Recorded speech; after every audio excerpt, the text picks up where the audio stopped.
is coverage you can count on. WGAL News 8 at noon starts now.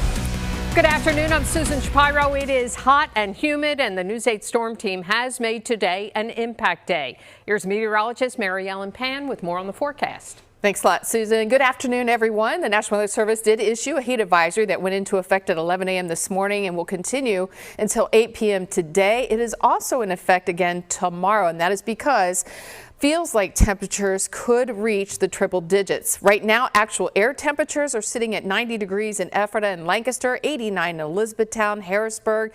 We have 88 in Carlisle, 84 in Lewistown. Dew points, though, in the low to mid 70s across the area, even upper 70s. So it feels like 100 in Elizabethtown. It feels like 105 in Ephrata. It feels like the upper 90s or near 100 in New Freedom, 97 in Harrisburg. We've got high pressure to our south, and that just continues to pump in the heat and humidity for today and again tomorrow before we start to see some changes come to the areas. So a look at your next 12-hour forecast. We're going to top out in the low to mid 90s this afternoon. Those feels like temperatures are going to get even hotter as we head further into the late day hours.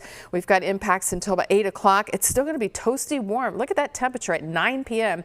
85 degrees, but you factor the humidity, it's going to feel like 90 degrees even at the 9 o'clock hour. So clearing skies tonight, and then we do it all over again tomorrow, but there will also be the chance for a few thunderstorms. So I'll show you when you can expect them, and then a better chance for rain coming up in the 10-day. Thank you, Mary Ellen. Lancaster County officials have declared a code red today and tomorrow for potentially life-threatening heat. They urge residents to stay inside and stay hydrated while preparing cooling centers for the homeless.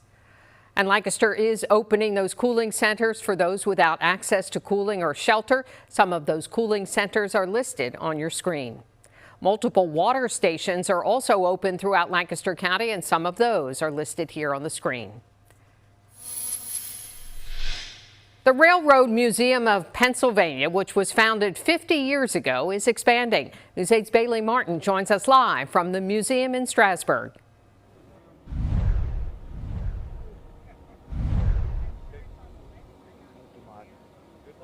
Okay, we'll see you.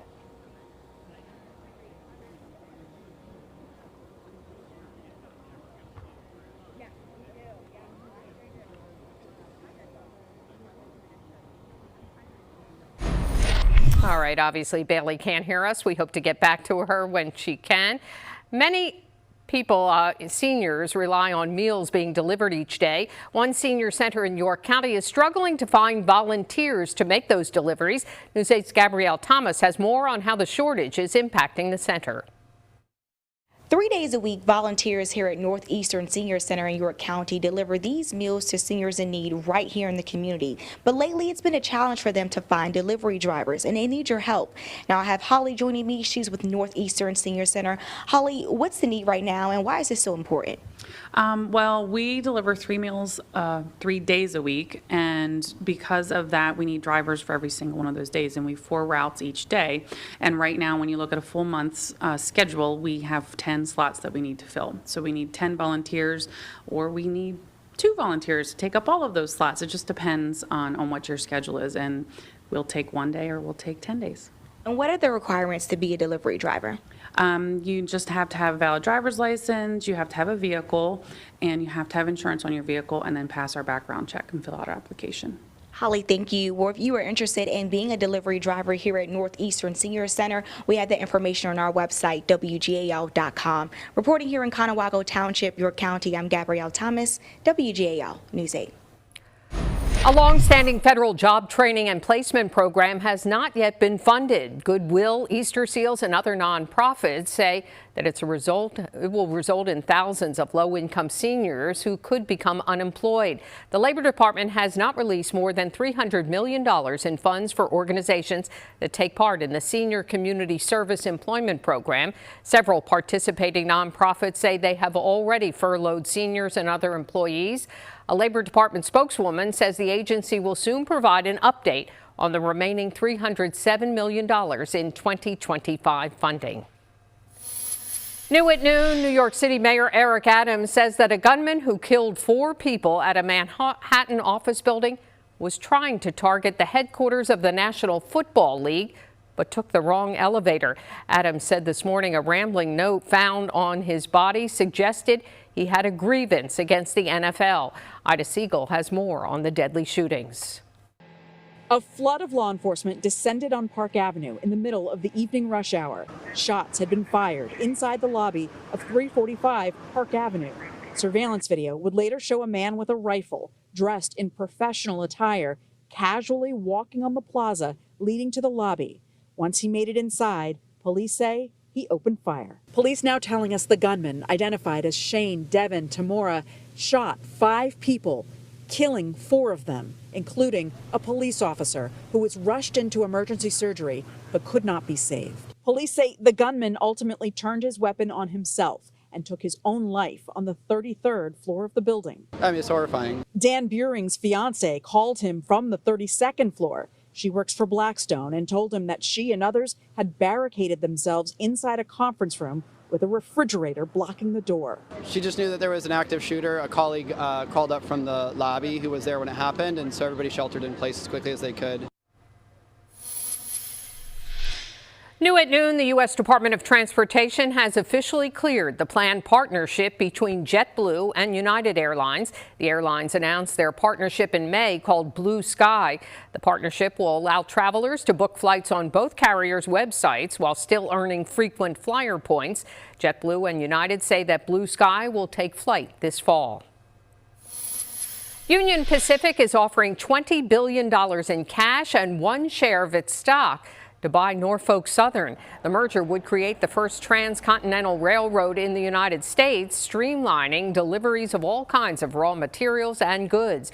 The merger will face a tough test from regulators who are concerned about the problems that followed past rail deals. Norfolk Southern operates in the Susquehanna Valley, including several freight yards. Happening today, the Federal Reserve is meeting to discuss interest rates as President Trump continues pushing for it to lower them. News 8's Amy Liu reports from our Washington bureau with the concern about the pressure the president is putting on the Fed. President Trump has threatened to fire Federal Reserve Chairman Jerome Powell. He has since backed off on that, but is still leaning hard on him to lower interest rates. What would you do with a project manager who would be over budget? Generally speaking, what would I do? I'd fire him. Pressure on the Fed seemingly came to a head last week during a tour of the Federal Reserve headquarters over budget renovation project when President Trump publicly called out Powell. Are there things the chairman can say to you today that would make you back off some of the earlier criticism?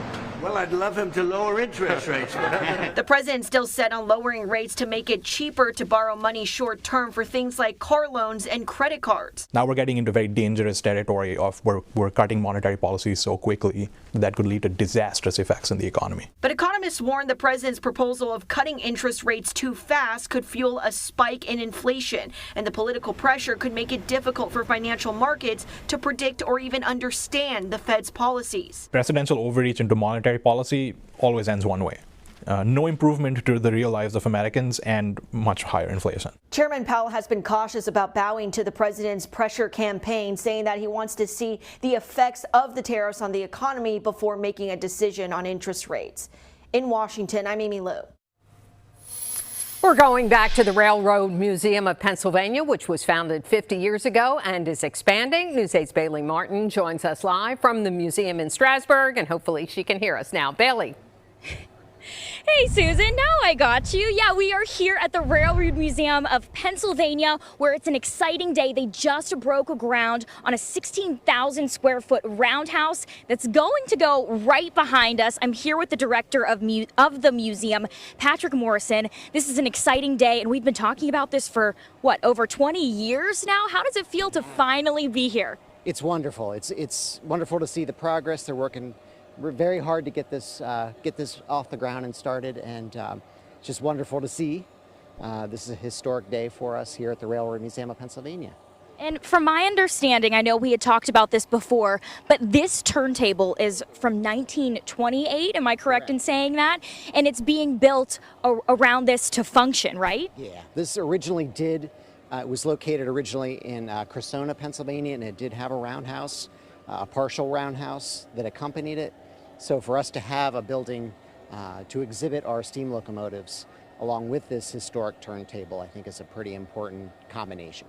And really, I mean, these 6 locomotives that are going to be on display in here over the next couple of years, I mean, this is connecting generations, right? Yeah, the locomotives themselves span from about 1913 to 1930.